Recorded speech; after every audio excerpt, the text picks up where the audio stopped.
ఇక ఏపీకి సంబంధించిన మరో బ్రేకింగ్. మరో 5 ఎమ్మెల్యేలకు వచ్చే ఎన్నికల్లో టికెట్లు ఇవ్వమని తేల్చేశారు ఏపీ సీఎం జగన్.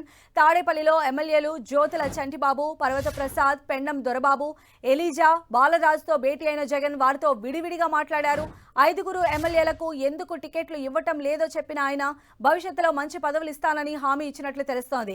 ఇక మంత్రి చెల్లిబోయిన వేణు సిట్టింగ్ స్థానాన్ని మార్చిన జగన్ ఆయన రాజమండ్రి రూరల్ నుంచి పోటీ చేయాలని ఆదేశించారు. రామచంద్రాపురంలో పిల్లి సుభాష్ చంద్రబోస్ పోటీ చేస్తారని ప్రకటించారు. మరోవైపు ఎంపీ మార్గాని భరత్కు రాజమండ్రి సిటీ, వంగా గీతకు పిఠాపురం ఇన్ఛార్జి బాధ్యతలు అప్పగించారు వైసీపీ అధినేత. ఇక బుధవారం ఉభయ గోదావరి జిల్లాల ఇన్ఛార్జీలను మార్చే అవకాశం ఉన్నట్లు తెలుస్తోంది. సో మరిన్ని అప్డేట్స్ మా ప్రతినిధి దుర్గా మనకు అందిస్తారు. దుర్గా. సంధ్య, ఈ రోజు ఉభయ గోదావరి జిల్లాలకు సంబంధించి 5 ఎమ్మెల్యేలతో సీఎం జగన్ వేరువేరుగా సమావేశం అయ్యారు.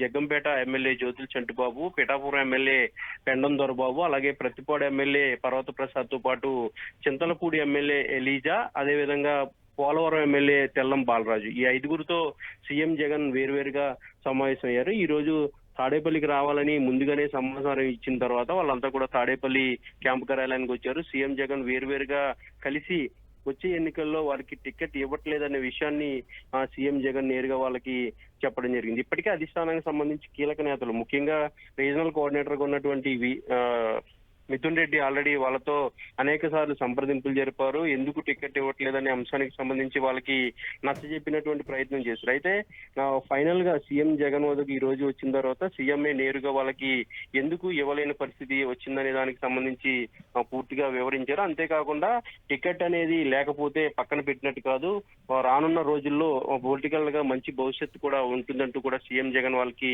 నేరుగా చెప్పినట్టుగా మనకి సమాచారం ఉంటుంది. అయితే దీంతో పాటు ఈ రోజు జరిగినటువంటి సమావేశాల్లో మంత్రి చెల్లిపోయిన వేణు, అలాగే విధంగా రామచంద్రపురంకి సంబంధించినటువంటి ప్రస్తుతం ఆయన సిట్టింగ్ ఎమ్మెల్యేగా ఉన్నారు, ఆయన్ని రాజమండ్రి రూరల్ కు మారుస్తూ సీఎం జగన్ నిర్ణయం తీసుకోవడం, అదే విధంగా మంత్రి వేణుగోపాల్ కి ఆల్రెడీ నేరుగా సీఎం జగనే చెప్పినట్టుగా సమాచారం ఉంటుంది. ఇక రామచంద్రపురానికి సంబంధించి పిల్లి సుభాష్ చంద్రబోస్ ప్రస్తుతం ఆయన రాజ్యసభ సభ్యుడిగా ఉన్నాడు, ఆయన కానీ లేదంటే ఆయన కుమారుడికి కానీ కేటాయించినట్టుగా తెలుస్తుంది. ఈ విషయానికి సంబంధించి నేరుగానే సీఎం జగన్ ఆయా నేతలకు చెప్పినట్టుగా తెలుస్తుంది. ఇక వంగా గీత ప్రస్తుతం ఎంపీగా, కాకినాడ ఎంపీగా ఉన్నారు, ఆమెని పిఠాపురానికి ఇన్ఛార్జ్ గా మార్చే ఆలోచన చేస్తున్నట్టుగా తెలుస్తుంది. ఇక మార్గాని భరత్ ఏదైతే రాజమండ్రి ఎంపీ ఉన్నారో ఆయన్ని రాజమండ్రి సిటీకి మారుస్తూ నిర్ణయం తీసుకోవడం ఈ రోజు నేరుగా సీఎం జగనే ఆయా నేతలకు చెప్పినట్టుగా తెలుస్తుంది. అయితే గతంలో రామచంద్రాపురానికి సంబంధించి అనేక వివాదాలు తలెత్తాయి. ముఖ్యంగా మంత్రి వేణుగోపాల్ కి, పిల్లి సుభాష్ చంద్రబోస్ కి కూడా విభేదాలు అనేవి కూడా వచ్చిన నేపథ్యం. అప్పట్లో అధిష్టానం కూడా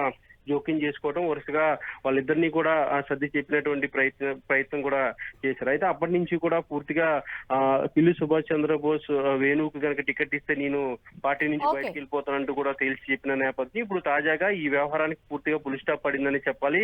రామచంద్రపురం పిల్లి సుభాష్ చంద్రబోస్ కి కేటాయిస్తూ సీఎం జగన్ నిర్ణయం తీసుకున్నట్టుగా తెలుస్తుంది. ఇక చెల్లిపోయిన వేణును ప్రస్తుతం ఆయన మంత్రిగా ఉన్నారు, రాజమండ్రి రూరల్ కు మార్చినట్టుగా తెలుస్తుంది. అయితే వీటికి సంబంధించినటువంటి మొత్తం ఓవరాల్ గా ఉభయ గోదావరి జిల్లాలకు సంబంధించినటువంటి మార్పుల ప్రకటన రేపు వెలువడే అవకాశం అయితే కనిపిస్తుంది.